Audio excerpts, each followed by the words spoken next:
मित्रों नमस्कार। अपने बीच भारतीय जनता पार्टी के वरिष्ठ नेता, प्रखर प्रवक्ता, पूर्व केंद्रीय मंत्री माननीय रविशंकर प्रसाद जी आपको संबोधित करेंगे। बगल में हमारे राष्ट्रीय मीडिया प्रमुख, मुख्य प्रवक्ता और राज्यसभा सांसद माननीय अनिल बलूनी जी हैं। मेरा विनम्र निवेदन है माननीय रवि जी से आपको संबोधित करें।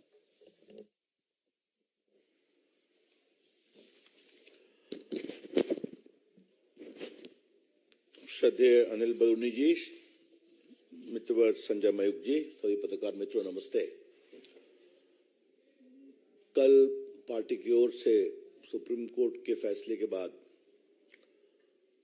मित्र सुधांशु त्रिवेदी जी ने टिप्पणी की थी, लेकिन आम आदमी पार्टी की कहानी बहुत लंबी चलती है, वो जल्दी खत्म ही नहीं होती है, परत दर परत उस पर निकलती है। आम आदमी का आरोप है कि सरकार उनको खत्म कर रही है। आम आदमी पार्टी खुद को, अपने आप को खत्म कर रही है। हमें ये बताइए, हम ही ने कहा था ना कि एक्साइज पॉलिसी ऐसी बनाओ जिसमें कमीशन खाओ। सरकार ने कहा था कि पूरे दिल्ली में शराब का ठेका एक मोनोपोली कर दो। क्या भाजपा ने कहा था कि अपना 6% वोट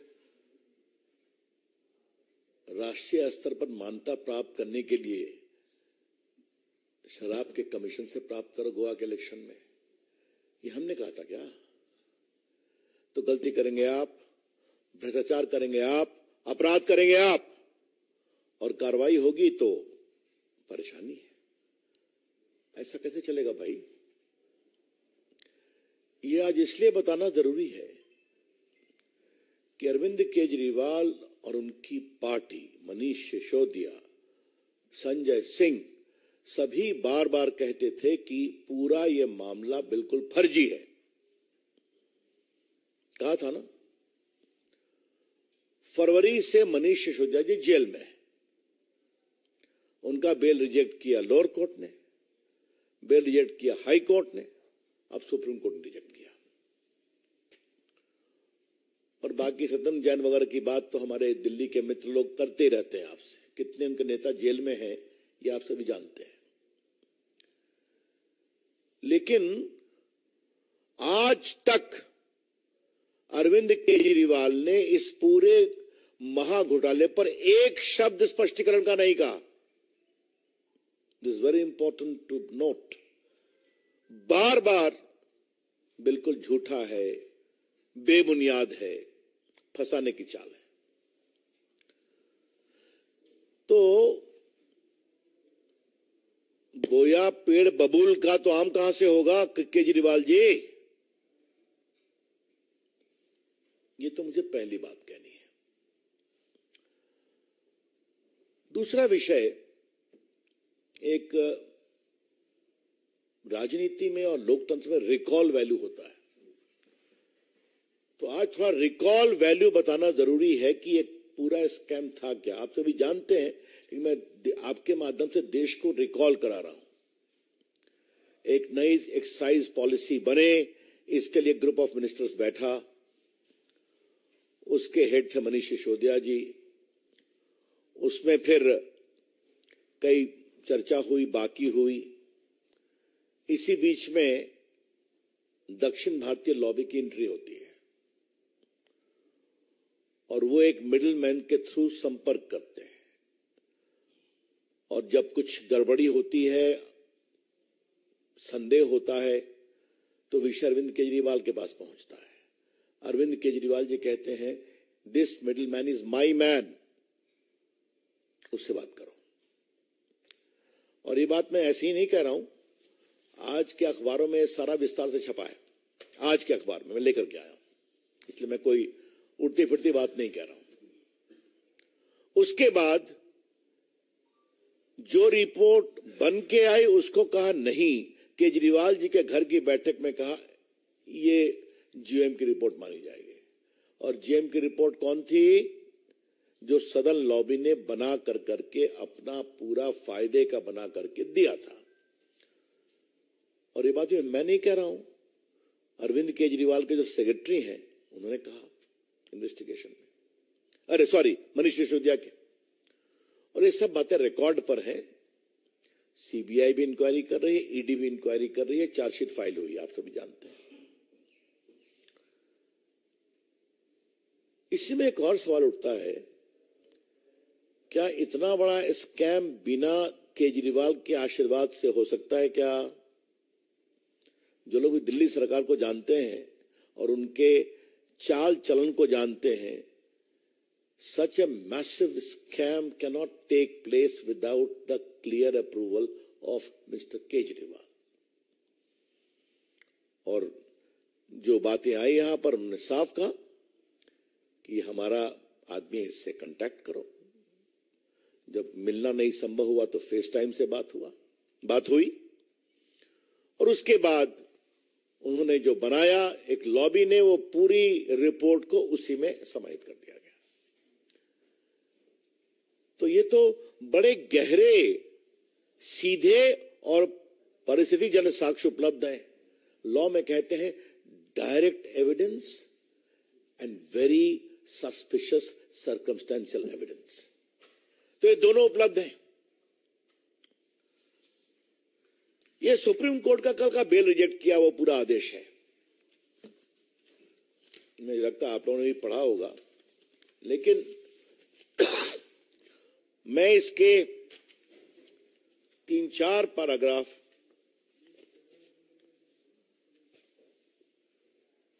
पढ़ रहा हूं। Vijay Nair and the members of the liquor group had meetings on different dates, including on 16/3/21, and had prepared the new excise policy, which was handed over to Vijay Nair. Thereupon, the commission fee, which was earlier fixed at minimum of 5%, was enhanced to a fixed fee of 12% payable to wholesale distributors. The appellant Manish Sisodia was aware that three legal manufacturers have 85% share in liquor market. सब मैं supreme court से coat कर रहा हूं।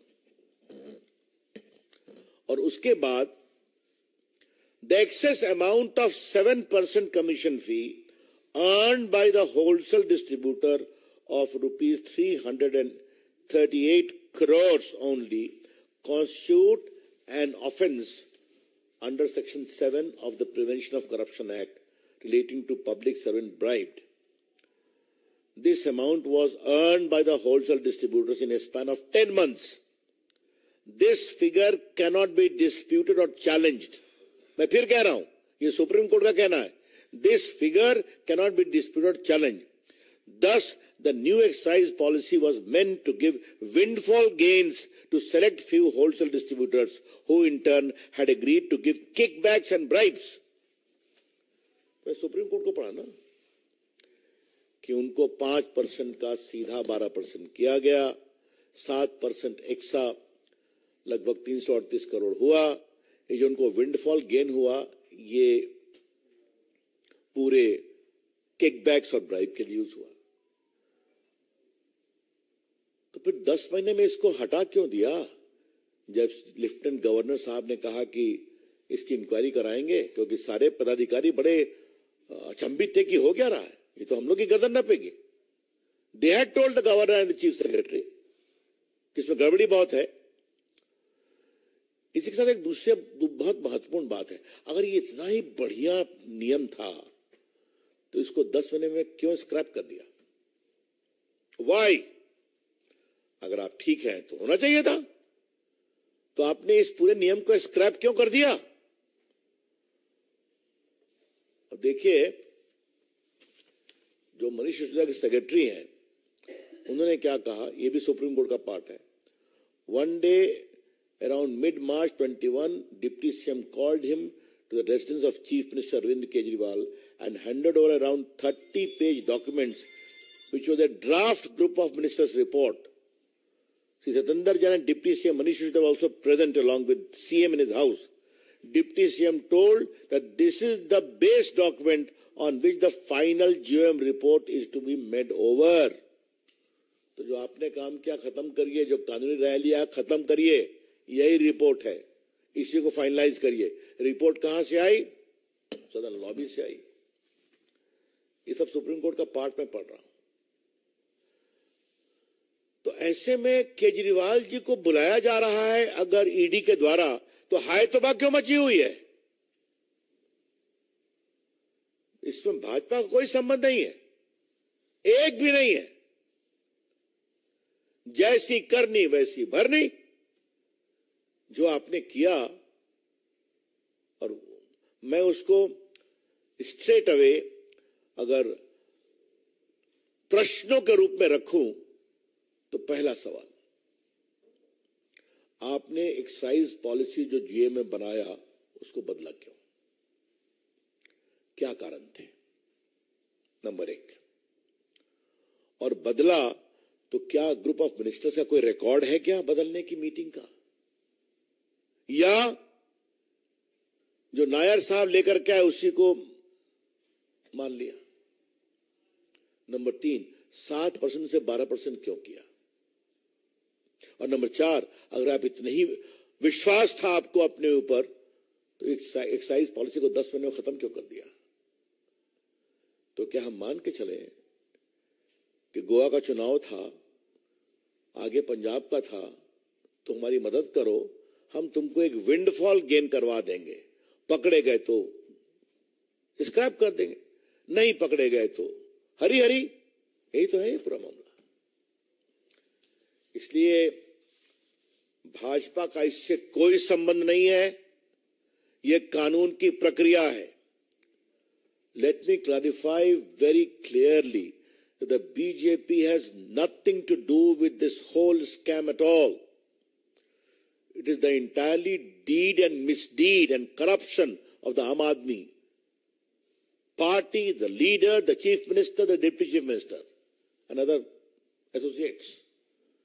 तो अगर वो कानून अपनी प्रक्रिया कर रहा है, जो कोर्ट तक, सुप्रीम कोर्ट तक फिल्टर हो रहा है, तो उस प्रक्रिया में अगर उनको समन किया गया, जो, और याद करिए कि केजरीवाल जी सीबीआई के सामने पेश हो चुके हैं, शायद अप्रैल में गए थे जहां तक मुझे याद आता है। आप अभी जाइए, अपनी बात कहिए।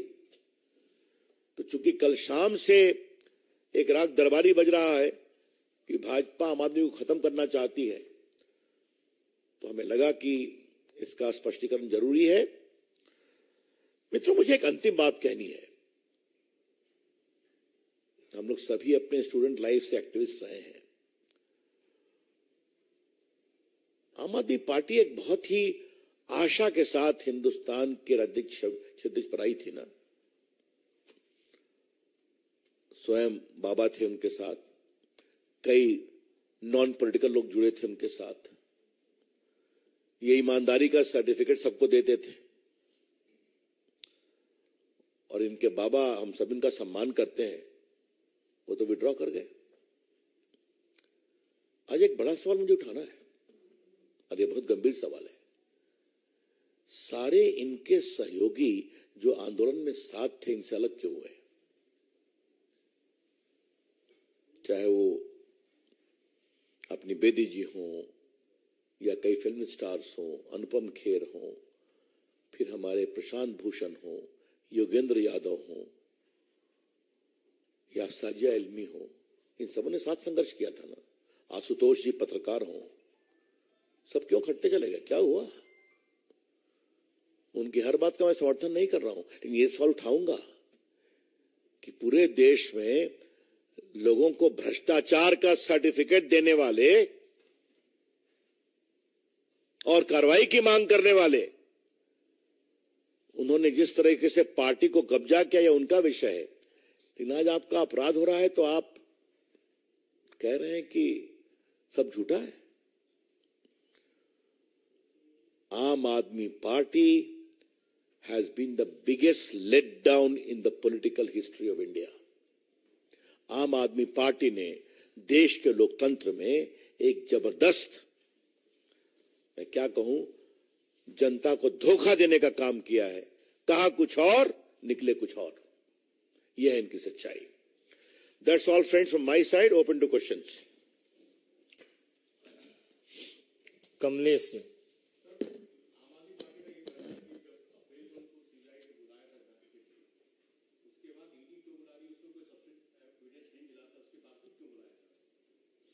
ये तो उनका कहना है ना, चार्जशीट पढ़ लें, ईडी की भी पढ़ लें, सीबीआई की भी पढ़ लें। और मैंने तो कहा, वो पूरा आपको दिखाया था आज का अखबार जो छपा है ना पूरा, क्यों कहा गया he is my man, talk to him. ये क्या है? क्यों उनके घर में बैठक हुई और सेक्रेटरी को कहा गया कि पुरानी रिपोर्ट छोड़ो, यही रिपोर्ट चलेगी? सच्चाई है। Devendra Parashar, India TV. वो लास्ट में करेंगे जरूर। ठाकुर रविंद्र सिंह, जी news.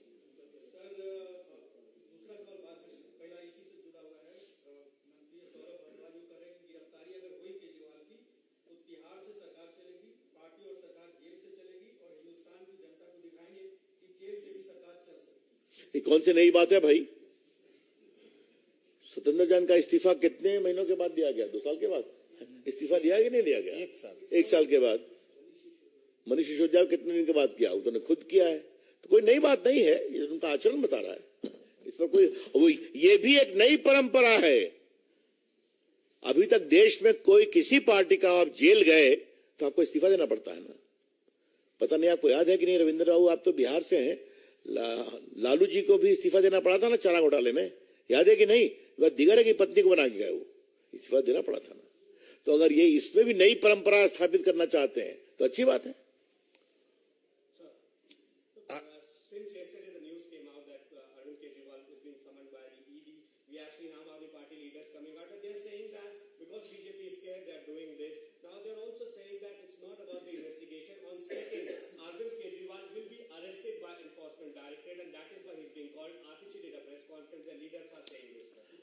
I am not sitting here to give reply to all the comments. The party is holding a press conference at the national level to clarify the point that the BJP has nothing to do with it. It is a part of the legal process which has come about because of the folly, corruption, deeds and misdeeds of the government headed by Mr. Arvind Kejriwal. Amod राय।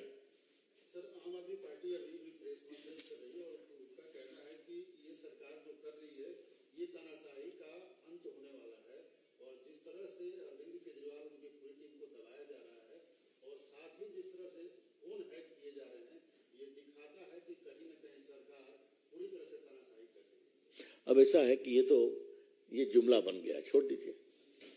अब इसका हम क्या जवाब दें? चुनाव में आप हारते हैं तो फिर चले आते हैं। अभी फिर अनिल जी, वो गुजरात में हम लोग थे तो उतरे थे ना, काफी लोगों को उतारा था, एक भी जीते थे कहीं पर? क्या हुआ था? उत्तराखंड में तो पार्टी अध्यक्ष ही ज्वाइन कर लिया था। मैंने हम लोग सब लोग थे गुजरात में काफी समय तक, आप लोग भी आए थे।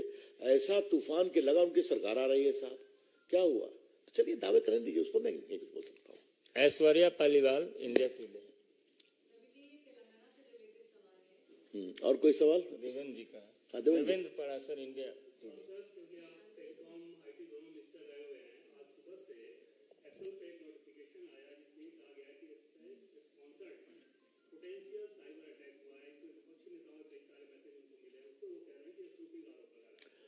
अब ऐसा है, ये क्या मैसेज है नहीं है ये उनका कहना है ना, इसको एप्पल क्लैरिफाई करेगा। उसको उनसे परेशानी है तो एफआईआर कर दें एफआईआर, कौन रोक रहा है उनको? क्या वैसे ही हो जाए? राहुल गांधी ने देश में हल्ला करके कि मेरा फोन पेगासस में हैक हुआ है, और जब सुप्रीम कोर्ट ने कहा अपना फोन दीजिए इन्वेस्टिगेशन के लिए बिफोर द कमिटी, नहीं दिया उन्होंने। तो ये तो मुझे, और आपने शशि थरूर की बात की तो खुद स्टैंडिंग कमेटी के चेयरमैन रहे हैं, आईटी के, टेलीकॉम के, उठा करके क्यों नहीं पूछते हैं एप्पल के कंपनी से, give explanation what this matter? नहीं संतोषजनक हो एफआईआर करें। लेकिन ये सब कहने के पहले सरकार पर आरोप, ये बिल्कुल बेबुनियाद है, फॉल्स है।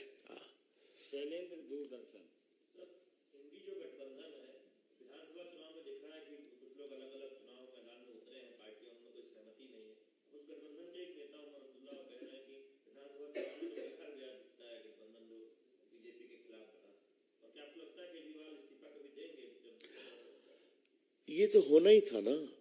मैंने पहले भी कही थी कि ऐसी बारात में दूल्हे का पता नहीं है, लेकिन बारात लोकसभा के बारात के रास्ते पर जाने के पहले ही बिखरेगी, ये मुझे भी उम्मीद नहीं थी।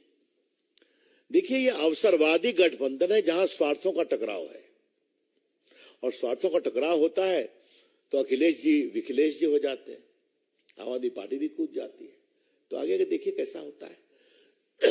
केजरीवाल जी इस्तीफा करेंगे कि नहीं करेंगे, ये ऐसा विषय आपने उठाया है जिस पर मुझे बहुत गंभीर चिंतन करना पड़ेगा कि वो करेंगे नहीं करेंगे, देखा जाएगा, स्थिति आए दीजिए। लेकिन एजेंसीज क्या करेगी, it is none of our concern, उनका विषय है। Aishwarya Paliwal, India today.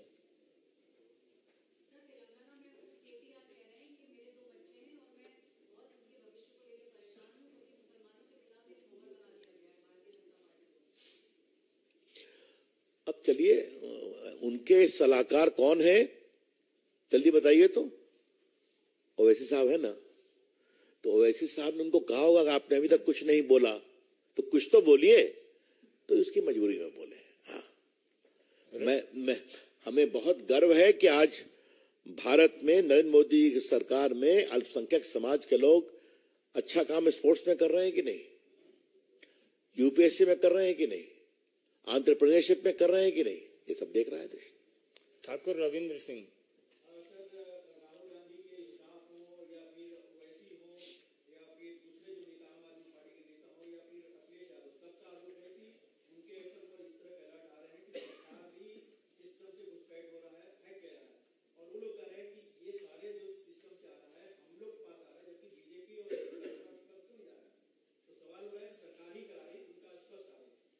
ऐसा है तो फिर कह रहा हूं, एफआईआर क्यों नहीं करते, एप्पल को प्रोटेस्ट क्यों नहीं करते, एप्पल से बात करें, व्हाट इज दिस मैटर। लेकिन जहां तक मैं अपने अनुभव से कह सकता हूं, कोई भी टेलीफोन कंपनी ऐसा नहीं कहती है। बात समझ गए आप। अगर ऐसा कुछ होता है तो सबसे पहले वो खुद सर्टिन के पास आती है, जो क्विक रिस्पांस टीम है, वहां वो बताती है कि ये कुछ है, इसको देखिए, और उसके बाद होता है। तो यहां तो कमाल है, उन्हीं को मिला और प्रेस में गए, हिम्मत है तो चले जाए एफआईआर कर दें। बहुत बहुत धन्यवाद।